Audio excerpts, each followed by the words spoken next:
These are the Brum Tech Scene interviews. I'm Stuart Langridge, and this week I'm talking to Mark Steadman of Steadman.io. That's me. Hello. I spoke a while back to Ryan Dean Cork, and he said, you need to talk to Steadman. He does all these things all the time, which sounds intriguing. So what sorts of things? What are you up to? Web developer by day. Aren't we all? Aren't we all? Apps as well, but podcaster by night. Nerd always. That's kind of me. Newly a runner and getting stat obsessed via Runkeeper and all that stuff. So yeah. People who know me will be able to tell just by looking at me that I'm not a runner, but as far as I can tell, absolutely everyone else is. It seems to be the thing at the moment. Yeah, it seems to be very much de rigueur. I think it was the BBC or the NHS or someone like that put together a kind of a running app where you had to run away from zombies and run the length of the UK, which seemed terribly exciting. Yeah, absolutely. And so how many of these fuel bans and what have you? I've tried the Fitbit. I've tried a couple of Fitbits and have liked those, but have subsequently just moved to using the phone and Runkeeper, and currently the Serial podcast in my headphones as I run. So I'm hearing about this unfolding story as I run, and then every 5 minutes a nice pleasant woman comes on and tells me how well I'm doing in terms of my run. Excellent. Well, you mentioned podcasting there, and as I understand it, you, speaking as a podcaster myself, you do a lot of that sort of thing. So do you want to talk about that a bit? Yeah, I run a network called Podl, which I started years ago just as a video podcasting network because I wanted to have a site that I could upload videos to and that would work a little bit like YouTube in that they'd be easily embeddable, but then would also give you an RSS feed, so it would be completely iTunes compliant and all that stuff. And so I started doing that.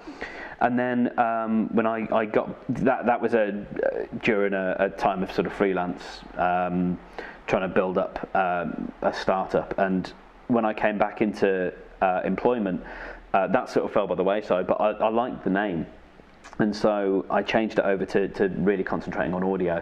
And I had a couple of friends who were interested in podcasting, and so I built this as just a platform that me and my friends could podcast. And what it's now become is that it's actually become a network for finding new friendships all through podcasting. So there's a couple of guys in Atlanta in America who have become really good friends with through their show because they've joined the network.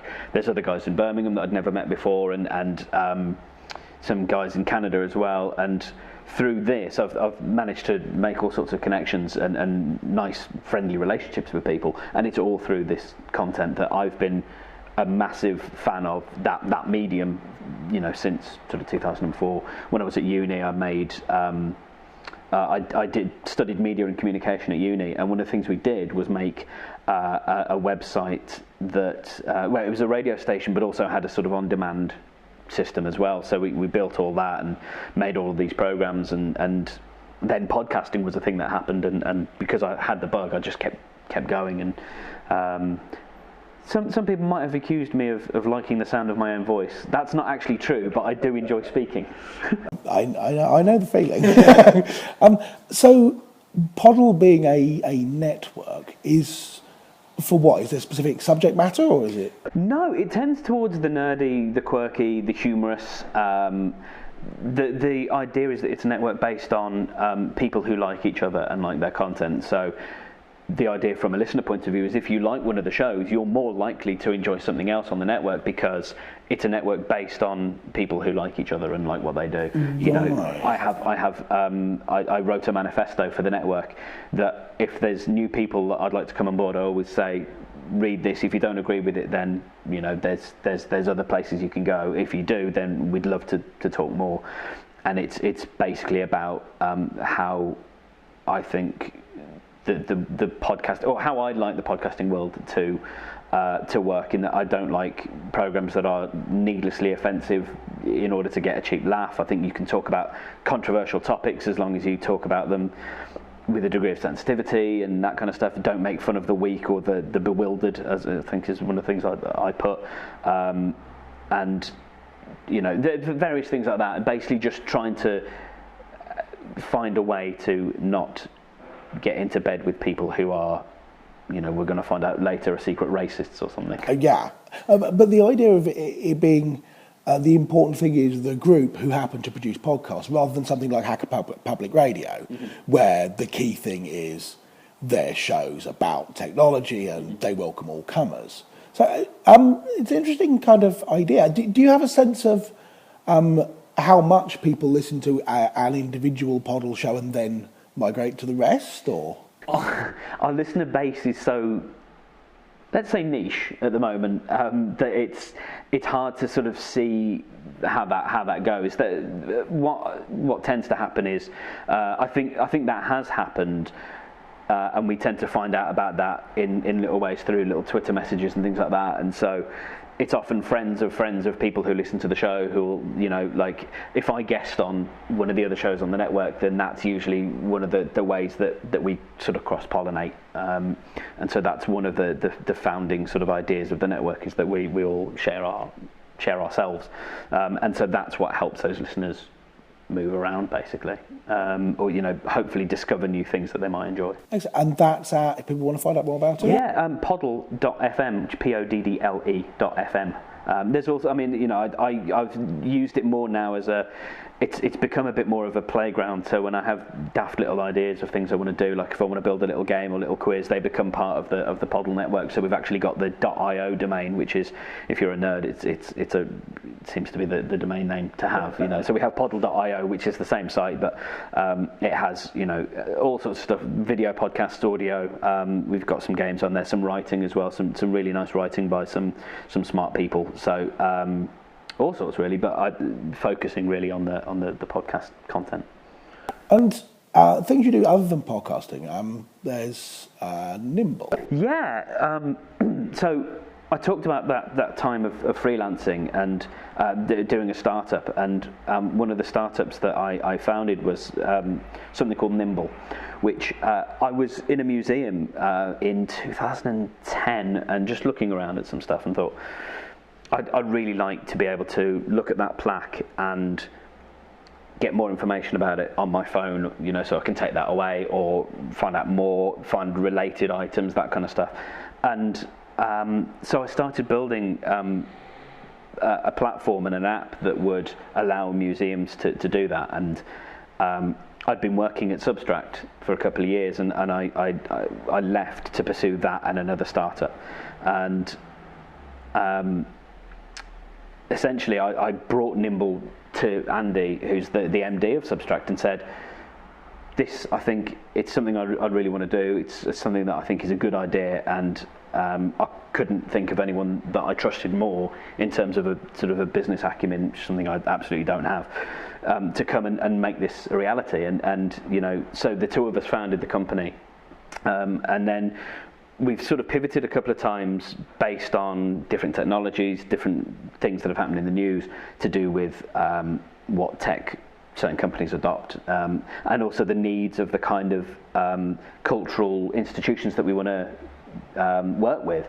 And so what it's ended up is a mobile content management system for cultural institutions. So people like the Library of Birmingham, and we've got museums and other art galleries, also architectural institutions who have places all around the UK, but it's all to do with physical space and attaching information to real objects. And so we're now doing a load of stuff with iBeacons, attaching those to objects and attaching information to those as well. Right, so someone like BMAG, the art gallery, or Icon or someone like that in the city would be ideal sort of consumers. So if you go to a museum, or you go somewhere like Stonehenge, cultural artifact places, you get those little kind of headphoney things where you can walk around. It will say walk to point 4, and then it will give you a little lecture. Yeah. Is that sort of the idea, but it's sensitive to where you are rather than taking you on a pre-programmed path? That is definitely part of it.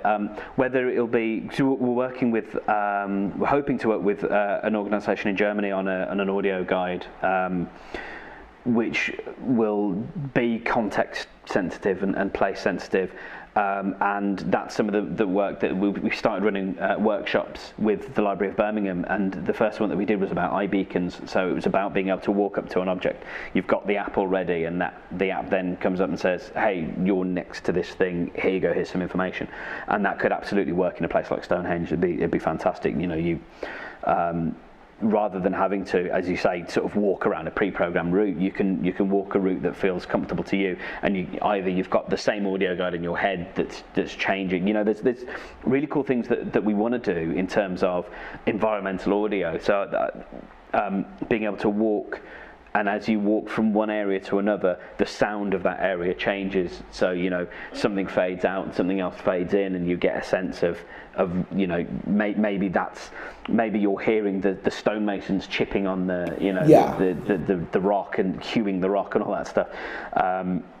Or maybe the shouts of a foreman as you walk somewhere else. That's the kind of stuff that would be really cool, and we can do that with iBeacons, and that's one of the things that we're getting really excited about at the moment. So it jags up the kind of immersiveness of the Absolutely, thing because it's all tied directly to location.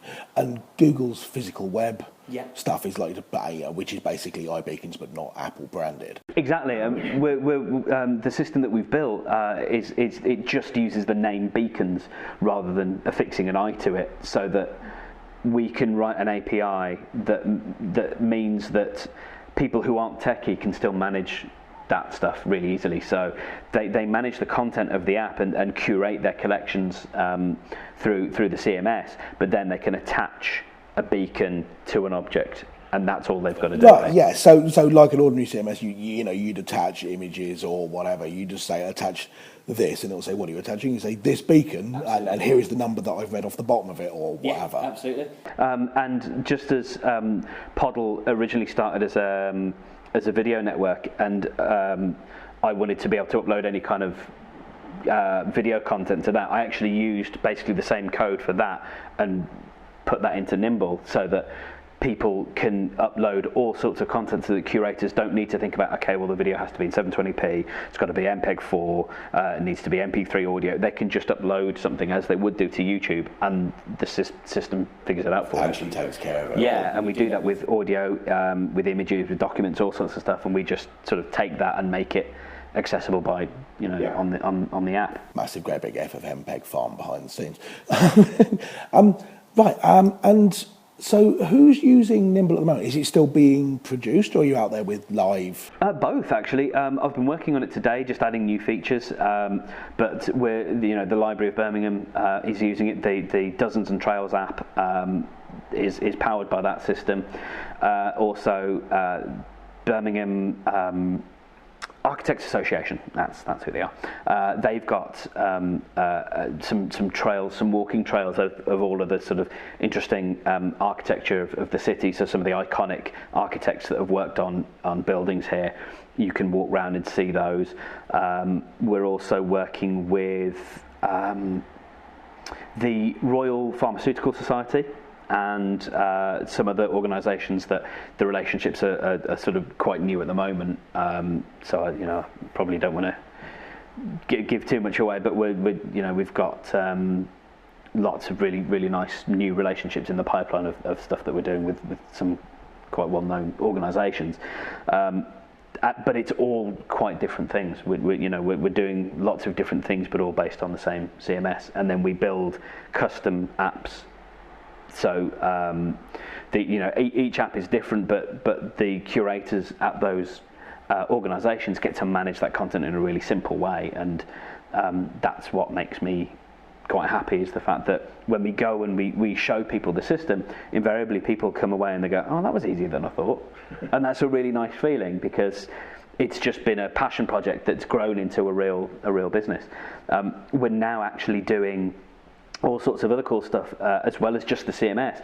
We've actually turned Nymbol, the business, into a whole support mechanism for these institutions. We're actually helping them develop their own content. So rather than it just being, well, you get the content, and just put it on the system. We're actually helping them figure out, here's some really cool angles, here's how you can create that, here's how you can take your objects and put them in different categories that would be really interesting to people, here's how you can build trails that people can walk around, here's where you might want to use iBeacons. And we actually work with the organisations and provide a full service so that they can really up their digital engagement within their patrons and get more people in the door, but also give people stuff that they can take away once they're finished.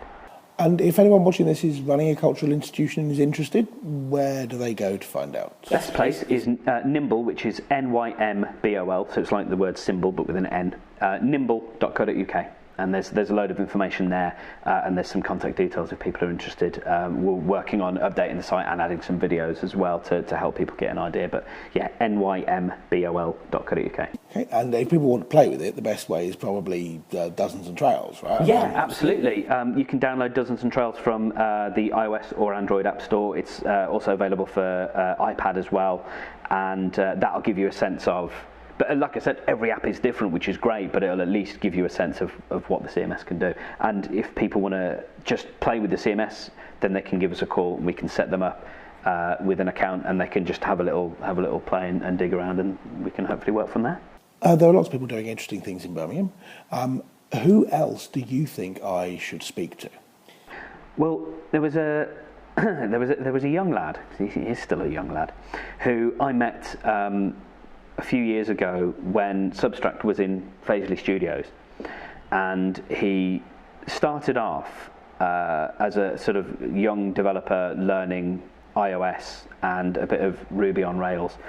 Since then, he's basically shown to have a brain the size of a planet, and we're now really lucky to be working with him, and so he sort of sits opposite me, and in terms of tech brains, there's not that many more people that I could recommend than Max Wolf, who not only has a fantastic name, but also is a programming genius and a much better developer than I am, and a thoroughly nice chap. And finally, what's your favourite biscuit? Now, I certainly like a McVitie's. It's got to be chocolate, but we had some biscuits here today which were like Viennese whirls, and I have to say, I don't know if it strictly counts as a biscuit, but that would definitely be where I'd have to go. A Viennese whirl, this is a new thing. Yeah. Okay, so from here in Substract's offices, and thank you very much for loaning us the space, which, to be clear, are on Frederick Street and not in Faisley Studios. Thank you very much. Thank you. Mark Steadman.